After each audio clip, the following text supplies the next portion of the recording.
Fortunately for me, that wasn't my story. I didn't go home, I didn't leave my country because of fear of violence or economic collapse.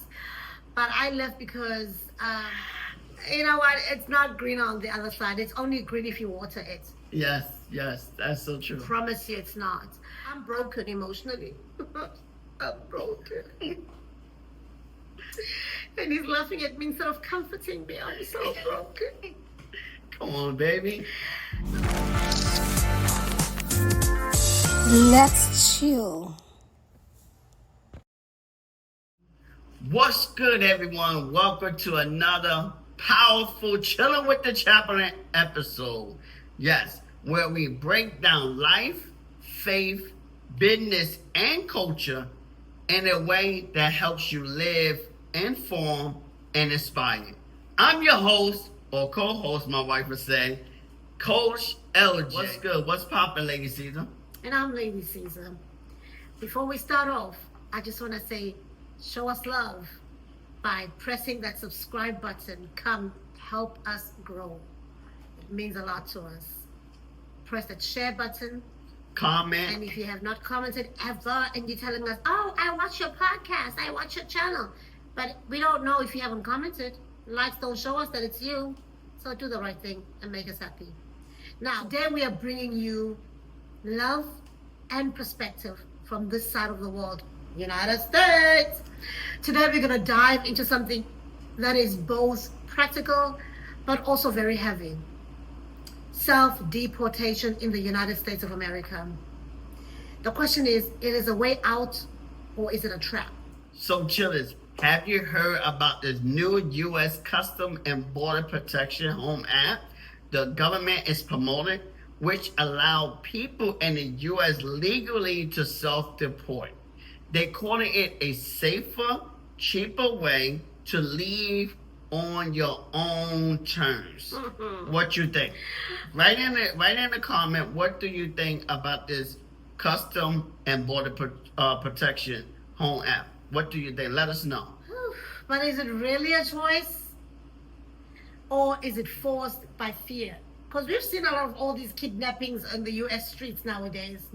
I mean, ICE is on ice.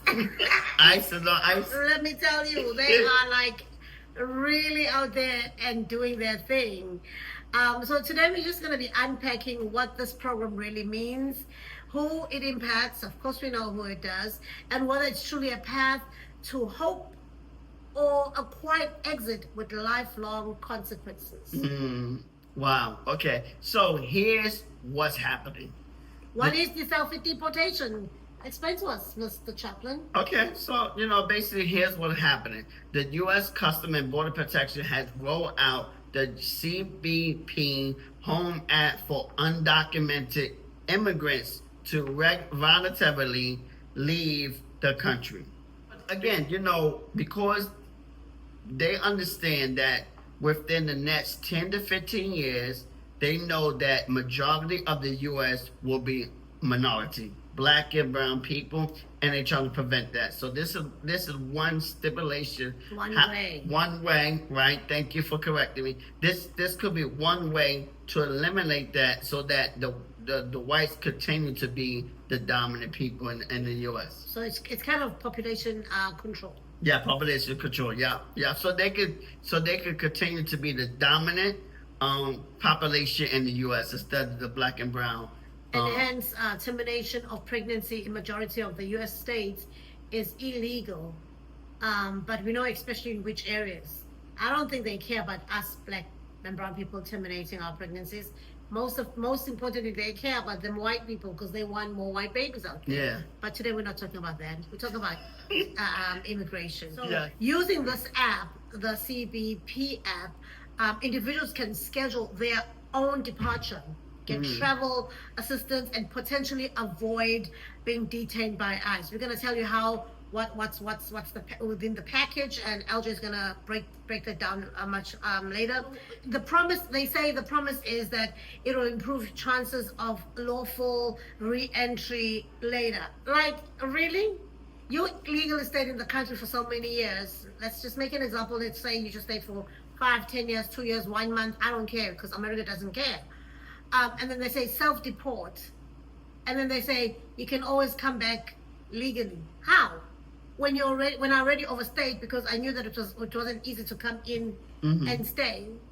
Like, make it make sense. Make it make sense. Yeah, because on paper it sounds clean, for real. On paper it sounds clean. It sounds like, okay, if I do this, I go into this app. Okay, you know what? It sounds like a win-win situation. That on paper. On paper, yes, underline. Okay, you know what? Go to app.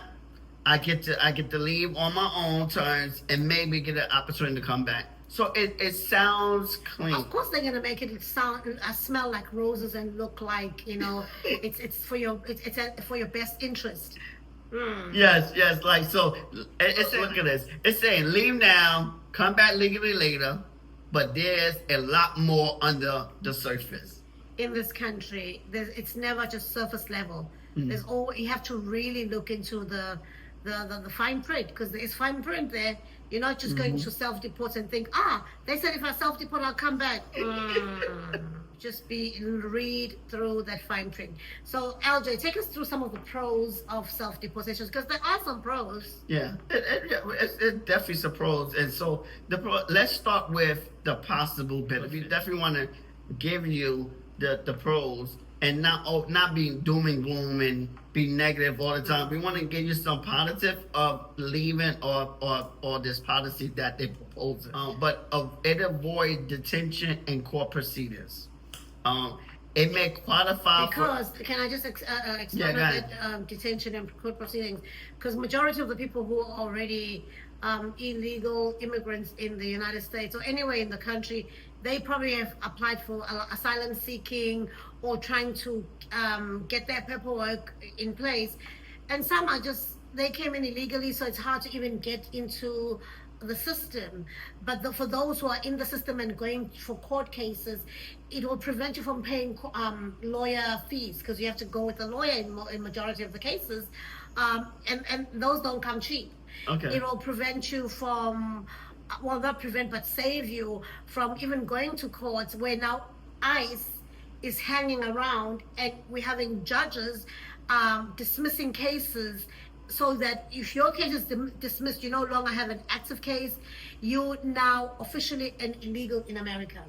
So if you're going for an appointment and the judge says, okay, I'm just going to dismiss this case, don't be celebrating, because it means now you are in limbo. You're on a limbo status in America, and ICE is waiting outside to deport you. So that's what's been happening around the country right now. Okay. So judges are working with ICE, and ICE is like, oh, okay, that case was dismissed. This person is in limbo. They have no papers. It's time for us to self-deport. And we're going to do an episode probably the following week where we're going to be talking about how now the United States has made agreement with African countries to take some of their people to these African countries they've never been to.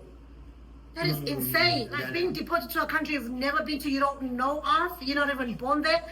Then it makes us question, what is deportation then? Because deportation is supposed to be deported back to your birth country or your home country. So if I'm American and being deported to Africa, I don't even know anybody in that Africa. What's gonna happen? Yeah.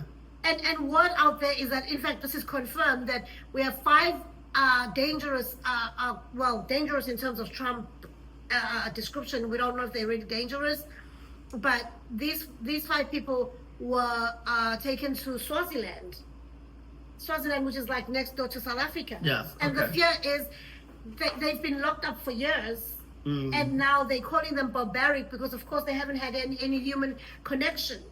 So when they go to these African countries, first of all, it's a country that they don't know of. How are they expected to act? And why are these African countries taking in these people? But okay, I sidetracked there for a bit. Yes. But this is important, because when you do self-deportation as part of a pro, at least you know that you are going back to your own country, not to a third-party country. Because when they deport you, when they deport you and take you as ICE, they can take you anywhere now. It's not guaranteed that you're going to be deported back to your home country. Okay, wow, that's crazy. That's crazy. Go back to a different country that you're not A from. country you've never heard of. How Yeah, crazy is that? that's crazy. They have videos of people going to countries that's not even theirs, which is crazy. It may qualify for travel or financial assistance to ease the returns. Did you say financial assistance? Yes, financial assistance. Let's see Did how you much- believe it? Well, they might be giving you something, but I've heard that they can give you as low as $50. Well, here's the details of the offer. And we got it for you. The details of the offer: you get $1,000 exit bonus. Not promised. Right, not promised. This is paid after the individual departure is confirmed. So You already- you're departed. So you think they're gonna give you $1,000 after you? And you already told on yourself. So Yes. they want to track, because the whole point of the app, they want to track you. They want to know who's illegal. Yeah. So you're telling on yourself literally that I'm illegal and I want to self-deport. And if you don't self-deport and you change your mind, guess what? They know everything about you already. So you better get your ASSS out because ICE is going to be on your case. Because I'm sure they go through this app every day, every hour to check who's putting their application to self-deport. Is that $1,000 really a reality? I don't know, especially when Don't know. especially when you're not in the country no more. Yeah. So is they really gonna send you off on your way after you leave? No, because Well, they're not. they saying after your departure is confirmed. After it's maybe confirmed. Okay, as in maybe still the States. Yeah, Okay. so maybe as in your flights are booked and Yes. everything Okay. like that. Maybe. Okay. So it's like I got pocket you. money. Yes, I got you. But you also get free travel assistance. The CBP Home mobile app facilitate travel arrangements for those who self-deport, potentially including a free plane ticket. Underline potentially, because they could say Potentially. pay for it yourself. Like there's no guarantees here, because they look at the wording they're using. They're using may, they're using potentially, they're using might. Yes. Which means there's no guarantee. There's no guarantee. So you can tell on yourself, and they turn around and say, well, book your own tickets. Whereas forgiveness of failure to depart fines. Any outstanding fines for failing to leave the U.S. on time will be waived. Because, so just to break that down as well, is that when Anybody that's overstayed. actually when there's a letter of deportation has been sent out to you, if they usually give you a time frame when to leave the country, and if you don't leave within the specific time, you get penalties. Okay, On that. okay. So what they're saying is that if you self-deport, then all of those penalties will be waived. Yeah, because you'll be out of America anyways. So it only makes sense for them to waive. So now, even with the penalty, when you leave, will they waive it? Because normally when you get deported, because you overstayed, you have to wait 10 years. Majority, yes. It's Yeah, usually about 10 years. So would they waive that as well? Let's find out. Okay. Yeah, it's something I'm learning as well. So offers a sense of control over leaving rather than facing a sudden raid. Well, that's supposedly to you because now you've applied for yourself to do it. But people are doing it out of fear that they can be taken anywhere. ICE officers are going to Home Depots. They're going to churches. Churches. You're busy having church. They know there's a lot of immigrants in that church. They can get in and take people and go. They're going to people's jobs. They're going to restaurants. They're stopping people on the streets. They're having roadblocks. It's crazy. So you can be stopped anywhere. So people are afraid. And they're like, instead of being so fearful, let me just self-deport. Yeah. And another thing too, it also could protect families from the trauma of a forced removal. That's what I just explained. Yeah. Yep. And it may give a better chance at re-entry someday. And then underline may and better. Yeah, may and better. Because that's not a confirmation of, if you self-deport, re-entry is going to be easier. No, it's saying may. So they could easily say, no, you're banned for 10 years. Sorry. So Lady Siza, please give us the cons of self-deportation. We would like to know. Yeah, and boy, oh boy, there's many of them. And I kind of went into some of them while LJ was giving us some of the pros or the cons of the pros, like the positive side of it. So the negative side of it is now the reality check. Because they make it look like it's roses, only to find out that Not really. Because leaving doesn't guarantee re-entry. It's a possibility, like I said. Look at the wording. Number 2, family separation can become permanent, especially for U.S.-born children, because you as a parent might want your children to stay because this is the only home they know. First of all, they were born here, and some of them are still minors, but you want them not to, for their lives to be interrupted. And if mommy or daddy self-deports, that's it. The only way that you now can communicate is through social media, by phone or whatever. WhatsApp. You might never be able to see. You as the parent that has been deported might not be able to come back in the U.S., or it could take 10 years or whatever, and the U.S. child would be the one who have to go and visit. But if they're minors, that could take some time because sometimes they cannot travel by themselves. But it's just one of the realities. Economic hardship upon return to countries with fewer opportunities. Most people come to the U.S. for greener pastures, for better economic freedom, and now I'm getting deported back to my third world country, and there are no jobs there. So if the people that have been there for years, educated and all, are not finding jobs, what's going to happen to me? Who, first of all, does not even understand the system because I've been out of the country for so many years. You know, because we're having people who've been in the U.S. for 25 years, 30 years, 40 years. You know, that are being deported. The only language they know or the system that they understand is the American one, because that's what they know. They're out of touch. They're out of touch with their country, with their birth country. And so it makes it so hard that now you trying to understand this new system and try to navigate it and merge it with your life, you know, and get a job or whatever the situation is. It's gonna bring in challenges, and also you're going at a time where you haven't probably even saved up, and now you're gonna start this. You probably don't even have a home or a house that you're being deported to. Because now it's self-deportation, you might have something planned up, but maybe you're going to somebody's home. I think those people that have building homes while in the U.S., they are at better chance because now you know you're going to your own house. You know, so I guess I don't know. It's just a hard one. Psychological trauma as well, and fear of the unknown because you don't know what you're getting yourself into this new country, because it might be your birth country, but it's brand new to you. It's still gonna be brand new because you out of sync, you out of touch. Out of sync is the right word, actually. Yes, because you haven't been there. You know, and like if I would go back to South Africa, I'll be completely lost, and it's only been 9 years for me. But I'll if I have to go and start over, I'll be so lost. But thankfully, I have a good support structure back home, so at least I know my structure will assist me to acclimatize back, you know, back to life. Back to life, but that could take months or even years. You know, to get me back to stability. Yes, and plus because for you had to go back and get your certifications again because your certifications are expired. So it doesn't solve the root cause of many of the people that are migrating in the first place. In fact, I think it creates just a few more challenges for them. It's more loopholes, more things to think about, more stress of starting over in a country that you haven't been in so many years.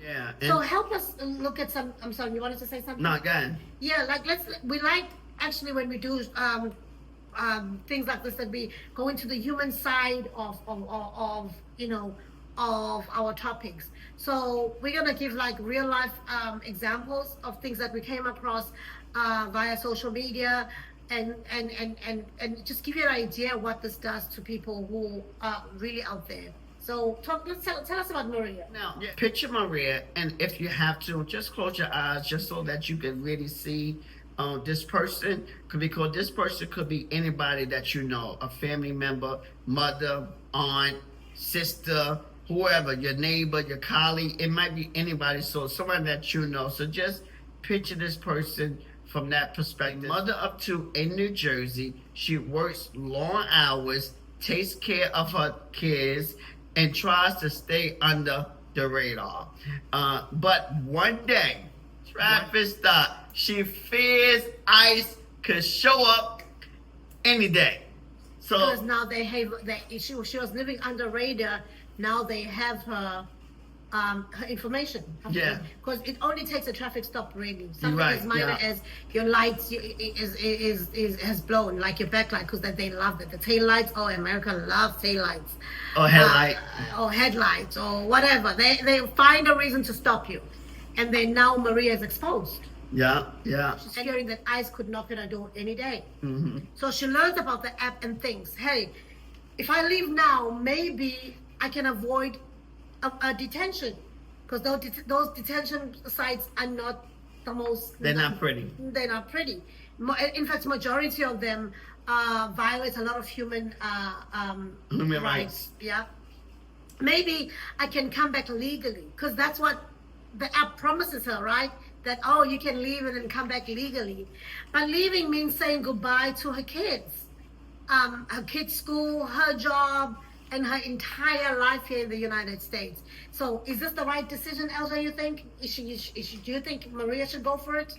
Yeah, I think nobody should be able to take this lightly, but many are. You know, you from South Africa, and you came from another from your home country to the United States to study and experience some of the things, but not all the things. But then you got married, so that you did it the right way. So let us give us your perspective, a global and heartfelt level. So, LJ, really, you're right. This reminds me of how many families in South Africa and across Africa face forced migration. Not because they want to leave, but because of fear of violence and economic collapse. Fortunately for me, that wasn't my story. I didn't leave my country because of fear of violence or economic collapse. But I left because I wanted to grow academically. I wanted to grow my career as well. And I thought America had greener pastures. Nobody told me that it was not. That was not the story. You know what? It's not green on the other side. It's only green if you water it. Yes, that's so true. I promise you it's not. I had to work 5 times harder in this country to be able just to maintain a life. Because I didn't marry into a rich family. I'm not from a rich family. I didn't marry a rich husband, so I have to work my ass off. Beep. Beep. Beep. And so, yes, I migrated from South Africa to this country. Fortunately, I did it all legally, and I'm now a United States citizen. But many people don't have the same story as mine. They have to voluntarily leave their countries and come here as a way of asylum, seeking a better life. Voluntary return programs have been offered to refugees in places like South Africa, where I'm from, but often it's not truly voluntary. That's why I'll be like, really look into this. We're not saying people don't take this offer, but we're just saying, is it really, really voluntary? Because if you look at it, people are actually doing it out of fear. They have to control immigration somehow, but I don't know where we find the balance. Yes, that's tough. So here's the thing. In African cultures, families and communities are everything, like everything. Leaving your children and elders behind can break a person emotionally. I'm broken emotionally. I'm broken. And he's laughing at me instead of comforting me. I'm so broken. Come on, baby. And returning to your country, a country that you fled to violence or poverty, is not easy. Even if a government says it's voluntary. I've seen how lack of clear information and fear can push people into decisions they regret. Because right now it looks good. Yes. But when you get home, you're like, oh my God, what did I just do? Or rather, I should have just stayed there under the radar until Trump comes out of office. But we have 3.5 more years to go. 3.5? 3.5. People think that they will return quickly, but the legal systems don't work that way. No, it don't work that way. It could take years, and families are left divided. A lot of bureaucratic. Right, with grandparents raising children or who will barely remember their parents. I've seen some of the parents doing this, that they're sending their children over for summer so that they're able to reconnect with their kids. But not everybody can afford that ticket every summer. Some families every penny counts, and they're living from paycheck to paycheck.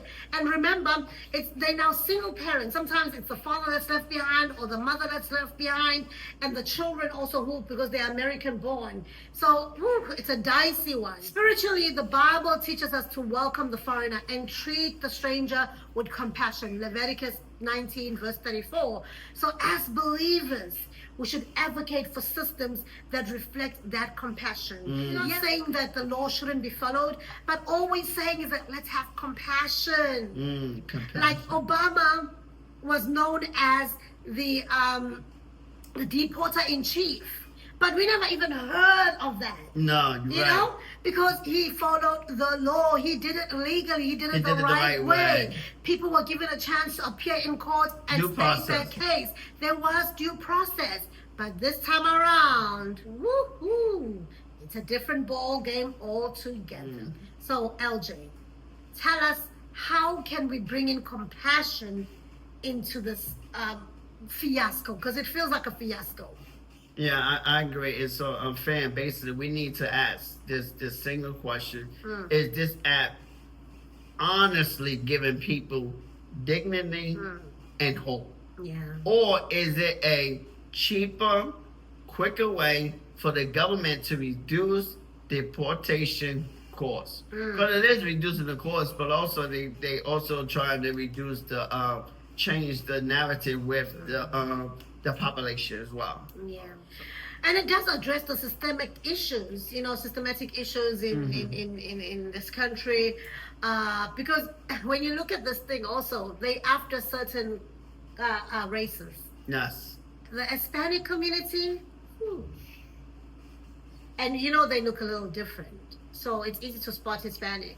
So they don't care. I don't know, man. I don't know, because Dominicans, they look. I mean, you would think they're black if they don't speak. You would think they're black. No.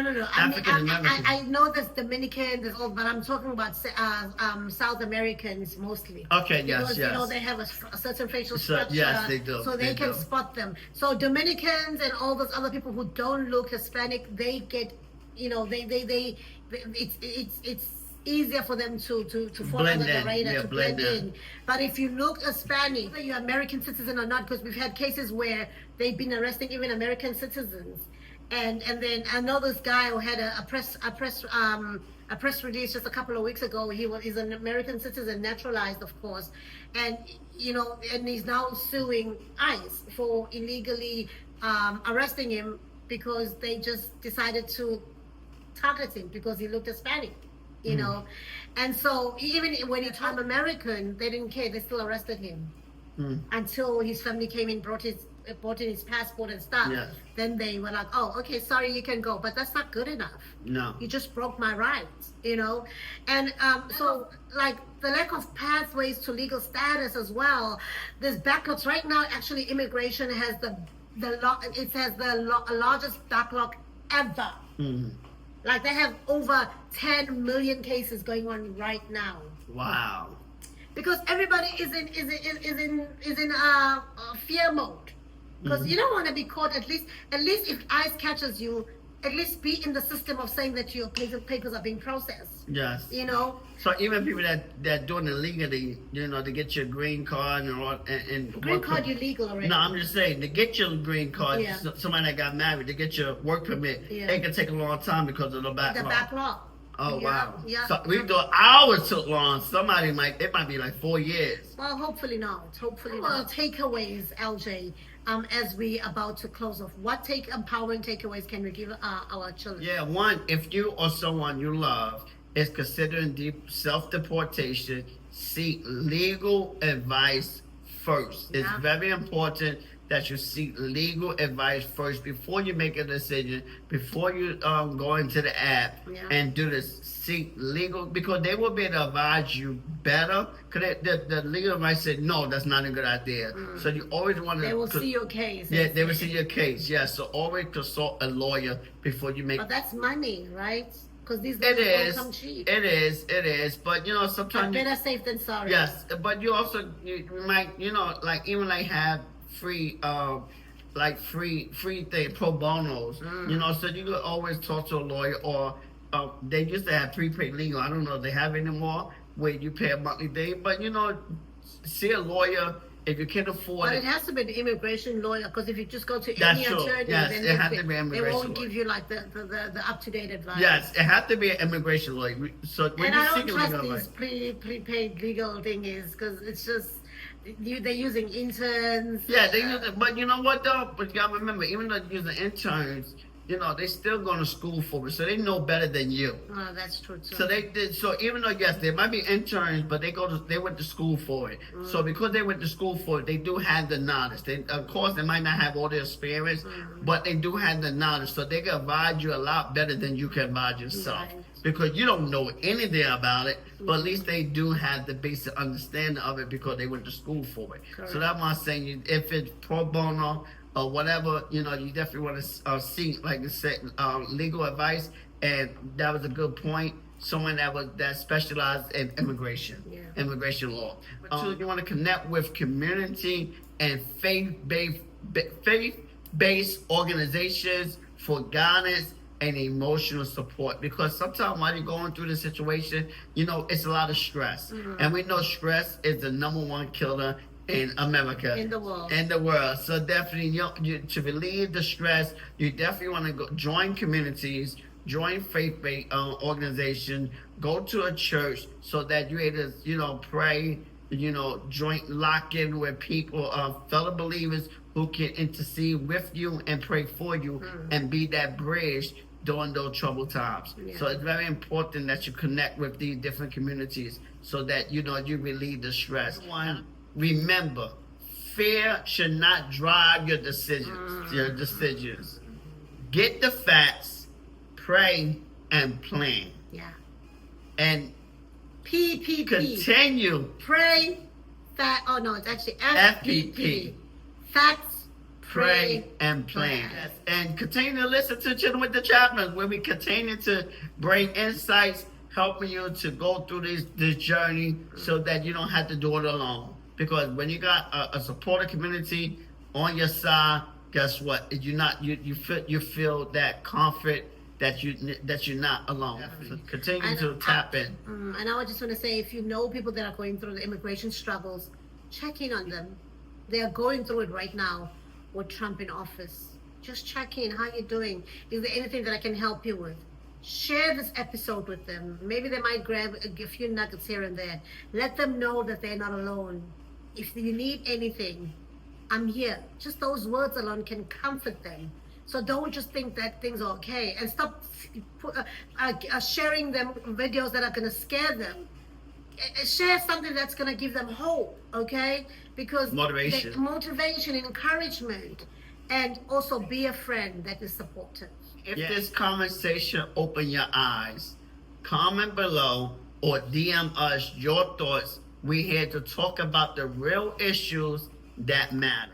Subscribe to Chilling With The Chaplins on YouTube. You can follow us on the audio platform wherever you get your podcast. So, yeah, share this episode with us, navigating immigration challenges, and rate and review to help others find these conversations. Because if you don't put that like or rate or comment, nobody hears us. The algorithmic would be against us. So I'd like to say to you, stay safe, stay informed, and stay encouraged. Yes, and until next time, you know what's coming next. Deuces. Yes. Peace. Take care. Take care. Bye-bye.